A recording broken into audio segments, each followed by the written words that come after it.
Sure, you may think royal Egyptians had it made in the shade, but lounging and getting carted around town and fanned by servants was only a fraction of how they spent their time. For the most part, they were insanely busy when it came to royal duties. Ancient Egyptian royals were working overtime, luckily for them. The perks that came with the job were pretty sweet today. We're exploring what life was really like for an Egyptian royal. But before we time travel, be sure to subscribe to the channel. The bosses say they'll let my family go if you do okay. Great, thanks, thank you all, thank you. Now it's time to set sail down the Nile and dive into the everyday life of an Egyptian royal from around 3150 to 30 BC. Egypt was ruled by kings and queens, called pharaohs, who in addition to drinking wine and eating like well kings spent their days overseeing the religious, economic, cultural, and political life of Egypt. For most of their waking hours, pharaohs were constantly surrounded by people. Sorry, introverts, if you were an Egyptian royal, chances are you'd never get a second toy or self. These royal entourage members consisted of hangers-on from the royal court, usually officials, family members, noble servants, and royal bodyguards. Luckily for the royals, they mostly got to pick who hung out with them, usually rewarding friends and relatives with the sweet, sweet gig. Oh, what did you think nepotism was a modern concept? Yeah, now did you ever take a bath and get dressed and think, wow, that was a lot of work, I wish a servant could done all of that for me? Well, if you were at Egyptian royal, you'd be in luck after rising from their beds in the morning. Pharaohs would be met by servants who readied them for the day these positions brought. Servants in close proximity to the pharaoh who probably had pretty bad morning. Pharaoh breath servants would also bathe the pharaohs. Some rulers like Hatshepsut Temple to underline their high status, which wasn't the worst idea considering they lived over 1,000 years before the invention of deodorant. After bathing, an army of stylists that specialized in everything from sandals to wigs would assemble. The clothing. Wouldn't you like to see that makeover montage? Ancient Egyptian royals couldn't be caught dead without the ultimate elite accessory. Wigs were serious ordeal in ancient Egypt, so much that they even had laws that outline who could and could not wear wigs. Legally, slaves could not wear wigs, and the more elite you were, the better the quality of your wig. Royal wigs were the most elaborate, and they sometimes included gold and silver threads. Considering how hot ancient Egypt must have been, those must have been some sweaty and stinky wigs. Wigs weren't just for the tops of royal heads. Pharaoh sometimes wore beard wigs for special events. Why did ancient pharaohs wear beard wigs? Beard wigs became a symbol of a pharaoh's power, and they were worn to show that they were living gods on earth. With great power comes great responsibility, aka back-to-back meetings. According to the Greek historian Diodorus, all their acts were regulated by prescription set forth in laws, not only their administrative acts, but also those that had to do with the way which they spent their time from day to day and with the food which they ate. The accuracy of this assessment is debated, however. According to Egyptologist Adolf Ehrman, Theodora's view of a highly regimented day was probably more the ideal than the reality. With all that power at their fingertips, we can't help but imagine that they'd cancel on a meeting or two.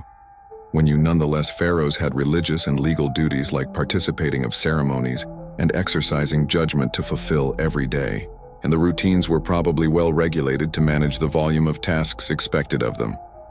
That's one hell of a hieroglyph-filled day planner. Not a morning person. Well, too bad. Soon after pharaohs woke up, they were briefed on administrative matters and managed affairs with a network of officials.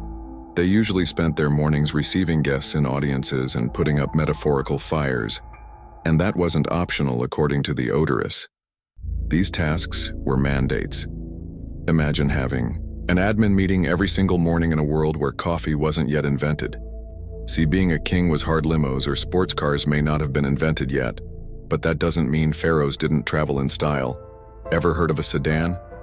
No, not a four-door car, but the chair with long poles sticking out of it that allowed servants to lift it off the ground and carry you as you sat. Whenever pharaoh stepped out of the palace complex, they traveled in sedan chairs carried by servants. Sure, these ancient sedans may not seem as luxurious as a Ferrari, but they did have air conditioning in the form of royal fan bearers.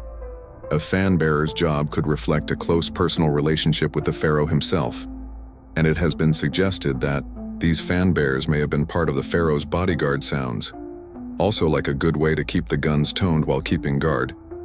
Pharaohs weren't just kings of Egypt, They also claimed to be a divining authority, serving as the intermediary between humans and gods. Because of this magical aspect to their title, their days were occupied by a broad swath of religious duties, such as making religious appointments or during the building of temples and participating in ceremonies. According to the Greek historian Theodorus, pharaohs made daily visits to the temple to become anointed and offer a sacrifice to the gods. Sacrifices were probably symbolic and aimed to maintain order in the kingdom, even if pharaohs were not always physically present at religious ceremonies and rituals. Their statues in temples ensured that they were at least symbolically present to ever wish. You could skip a meeting. Just send a statue in your place. Being a member of royalty certainly had his perks. While Egyptian commoners mainly subsisted on bread, beer, vegetables, and fish, the royals enjoyed a more decadent diet. Royal banquets might include dishes like goose and fresh fruits like dates and figs. The royal court's alcohol of choice was wine, which was beyond the means of most Egyptians. Sounds like a good time to us. Wouldn't you love to chug some wine and get full of bull? While the vast majority of ancient Egyptians practiced monogamy, kings were allowed to have multiple wives, and oh boy did they love flexing that bit of power. Male pharaohs had a great royal wife or chief highest-ranking wife, along with a number of lesser wives and concubines, and harems. Harems, according to author of Charlotte Booth, demonstrated the wealth of the king. In other words, the bigger the harem, the wealthier the pharaoh. Being a member of the harem was an all sunshine and rainbows, especially considering the pharaoh could demand appointments with a given wife every night he likes. These relationships all but ensured that pharaohs generally had lots of kids. Ramses II, for example, is reputed to have fathered over 100 children by his wives and concubines. Considering his triple-digit amount of kids were in a different designated part of the palace, it's safe to say he wasn't the most hands-on father. They did, however, have access to tutors and nurses. Pharaohs might pass the time by traveling through the city and attracting large crowds of spectators along the way, since pharaohs decided where temples would be built at. Might also stop by a construction site, though all pharaohs invested in construction projects. Ramses II in particular was a prolific builder. He used his building projects as a form of propaganda to proclaim his power. Pharaohs were both gods and real estate developers. A classic toxic power combo. Only royals could hunt big game like lions. Though pharaohs sometimes allowed other elites to participate, going on hunts wasn't a necessity, as kings. Pharaohs had all the food they needed prepared for them, but it was a form of entertainment for king and court alike, and they didn't even need to have any hunting skills to do it. Sometimes a game master would pre-catch an animal for the king to dispatch. Cheating was okay if you were a pharaoh, but hunting wasn't just a way to blow off steam after a long day of pharaoh duties. Pharaohs used the royal hunt as a chance to demonstrate their strength and showcase. In scholar Peter Locke of Arrow's words, the king's prowess in mastering the natural world. King Tutankhamun appears to have been no exception. In a scene in his burial tomb depicts the young king returning from an ostrich hunt. Pharaohs may have played up their connection to divinity, but the ancient Egyptian rulers were just as mortal as everybody else. In fact, many of them were probably straight up unhealthy. Frequent intermarriage and incest produced shallow gene pools. King Tutankhamun, for example, probably suffered from genetic problems that gave him a limp. The royals' fatty, carb-heavy diets also took a toll. Pharaohs could be overweight, and many of them suffer from heart disease. Hatshepsut was likely diabetic and obese.